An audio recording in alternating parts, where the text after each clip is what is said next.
विभाजित होती है, जबकि अध्यक्षात्मक शासन व्यवस्था में हम देखें तो पूरी तरह से जो सरकार है या पूरी तरह से जो गवर्नमेंट है वो इस तरीके से काम करती है, एक यूनिट के रूप में वह काम करती है और उसके अंदर जो अंतर्विरोध है वो हमको बिल्कुल ही दिखाई नहीं देते हैं।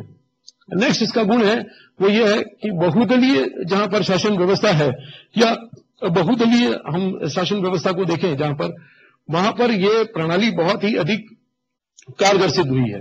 क्यों? क्योंकि बार बार चुनावों से बचने के लिए अगर दूसरी संसदीय शासन व्यवस्था वहां पर उपयोग में लाई जाएगी तो बार बार जो चुनाव है उसके खर्च से भी बचा जा सकता है और शासन में जो अस्थिरता है वह कम से कम इस व्यवस्था में वह नहीं पाई जाती है। तो इसलिए जहां पर बहुत सारे दल हैं शासन व्यवस्था में जहां पर प्रतिस्पर्धा करते हैं सत्ता के लिए, अगर वहां पर अध्यक्षात्मक शासन प्रणाली रहती है तो शायद वो बहुत ही सक्सेसफुल साबित हुई है। नेक्स्ट है शक्ति पृथक्करण सिद्धांत का पालन। हम पहले भी देखते हैं मोंटेस्क्यू ने जो सिद्धांत दिया था शक्ति पृथक्करण का सिद्धांत, कि अगर लोगों को अगर देश के नागरिकों को अगर शासन के अत्याचार से मुक्त करना है तो यह जरूरी है कि वहां पर शक्ति पृथक्करण व्यवस्था हो। क्यों? क्योंकि शक्ति पृथक्करण व्यवस्था में सरकार निरंकुश नहीं हो पाती है, शासन का कोई भी एक अंग निरंकुश नहीं हो पाता है। क्यों? क्योंकि वह अपने अपने सीमित दायरे में रहकर अपनी अपनी शक्तियों का प्रयोग करते हैं और उसके बाद में वह जनता जो है वह शासन के अत्याचारों से पूरी तरह से मुक्त रहती है।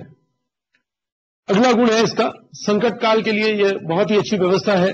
क्योंकि हम देखते हैं कि अगर संकट काल हो जाता है, किसी देश में संकट आ जाता है या आपातकालीन व्यवस्था आ जाती है, तो संसदीय शासन व्यवस्था की तुलना में अगर हम बात करें तो अध्यक्षात्मक शासन व्यवस्था बहुत ही अच्छी साबित होती है। क्योंकि जो निर्णय निर्माण की प्रक्रिया है वो इसमें बहुत ही फास्ट और तीव्र गति से होती है। ऐसा इसलिए है क्योंकि जो निर्णय लेने की शक्ति है वह एक ही व्यक्ति में होती है। और अगर हम देखें, अगर कैबिनेट अगर संसदीय सरकार है तो कैबिनेट में हो सकता है कि किसी मामले पर एक राय नहीं बन सके और निर्णय लेने में परेशानी हो सकती है। स्पेशली हम देखते हैं कि अमेरिका में जब सेकेंड वर्ल्ड वॉर में अमेरिका जब शामिल हुआ 1941 में, और उसके बाद में एक के बाद एक जो निर्णय राष्ट्रपति रूजवेल्ट के द्वारा लिए गए वो उसने अमेरिका को अल्टीमेटली सेकेंड वर्ल्ड वॉर में उसको विजय दिलाई।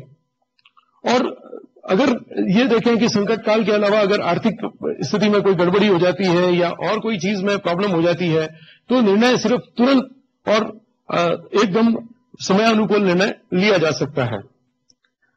इसके अलावा हम देखें विशाल राष्ट्रों हेतु उपयुक्त व्यवस्था है, जहां पर बहुत बड़ा साइज है नेशंस का या राष्ट्रों का बहुत बड़ा, उसका भौगोलिक स्वरूप बहुत बड़ा है, वहां पर यह व्यवस्था बहुत ही अच्छे तरीके से काम करती है।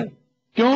क्योंकि जो प्रशासनिक एकता है वो इसी व्यवस्था में पाई जाती है और किसी न किसी रूप में हम देखते हैं कि बड़े देशों पर शासन करने के लिए या बड़े देशों का शासन संचालित करने के लिए यह व्यवस्था ठीक ढंग से काम करती है, क्योंकि उसमें जो परेशानियां हैं वो शायद बहुत ही कम होती हैं।